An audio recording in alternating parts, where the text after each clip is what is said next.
You guys can make more noise than that. Come on.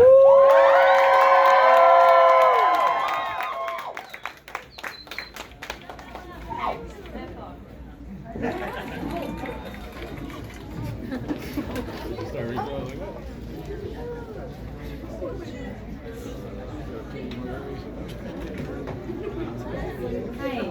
What's up, guys? What's up? Thank you so much for coming out today. I'm going to read some poems that were left out of this print. They'll be in the third print, but I felt like they were important, so I wanted to read them. Okay. Pride. I wish I wasn't in a box. I wish they would let me fly. I wish they could see how beautiful all the colors are up here in the sky. The big and shiny and bright ones are all the things I love. I wish they could feel the radiance that exudes through me from being my most self. I guess I didn't think this through, why they wouldn't love me or you.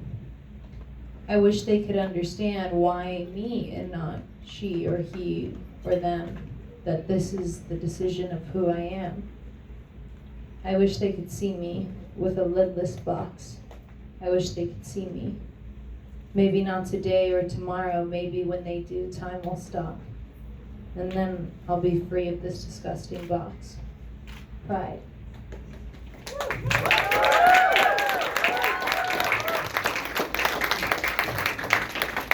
For anybody who's read the book, you guys know that I'm super dyslexic as fuck over here. So I have a huge fear of reading in front of people. So I'm very You're doing nervous.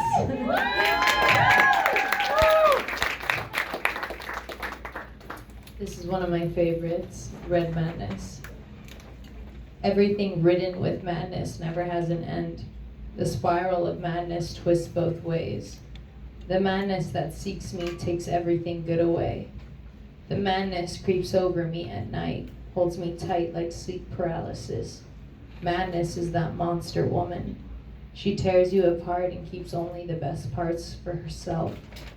Madness is unattainable if you have boundaries. Unattainable madness does not lie in those restricted areas. Madness cannot live only in the dark, but also the light. Madness needs balance like ice and fire. Madness makes everything red. Red madness, red madness, red madness, red madness. Madness is a beautifully despicable place to be, where you will meet the three. Madness of three, the only place to be. The three seek me. I can feel them coming for me. Red madness, red madness, red madness.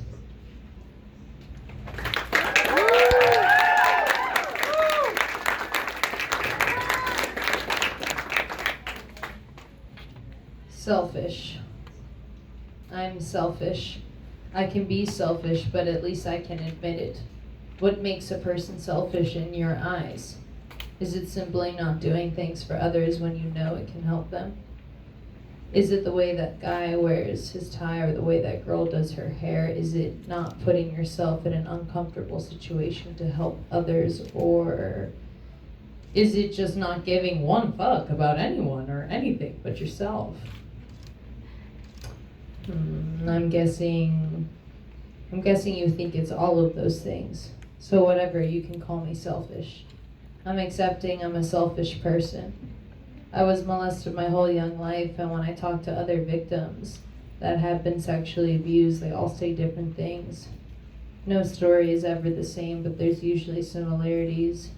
They all hate, despise their attackers, but me, I don't hate him. Does that make me disgusting? Does it make me a terrible person knowing that he's out there maybe doing it to someone else and I'm not stopping him? I'm not saving her. You wonder why I'm not. My ex, he was the first person I really fully told, and he kind of emotionally beat it out of me. And his response, just furious. We need to throw him in prison, immediately. And I was so shocked. I was so shocked because he hated him.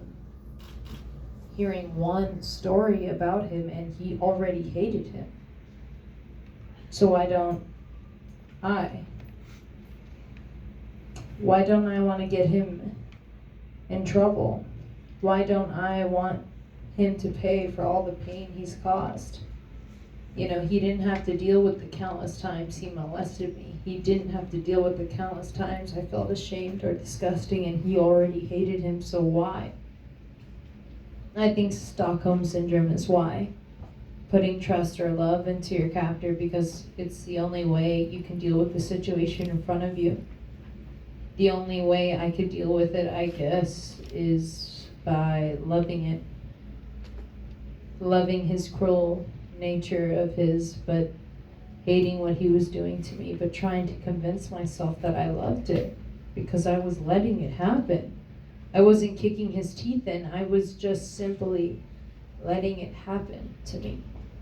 So how can I stand here, and speak this and do nothing about it because I am selfish? I don't want to sit down with the cops and convince them that I was raped many times. Why should I have to convince someone that I was taken advantage of? Why is our legal system so fucked up they make their victims feel like villains? They sit there smug and they try and convince you that you were asking for it. I'm sorry, no.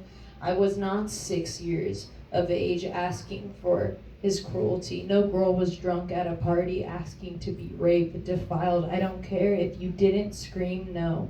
That doesn't mean you weren't raped. That doesn't mean what happened to you is nothing. I guess it just means what happened to you, well, they don't understand it. Most likely because they haven't experienced it. But I don't want to just hope anymore. Hope that people will do the right thing because I haven't. And I'm taking that blame. I'm not hiding, but I'm no carrot, and yes, yet I am. Because I'm lucky enough to be in a country where I have the right to speak my mind. And when I first started writing this piece, I thought, yes, well, definitely I'm selfish, but I'm not, I'm just lost. And I need to give myself the chance not to be selfish. Wish me luck.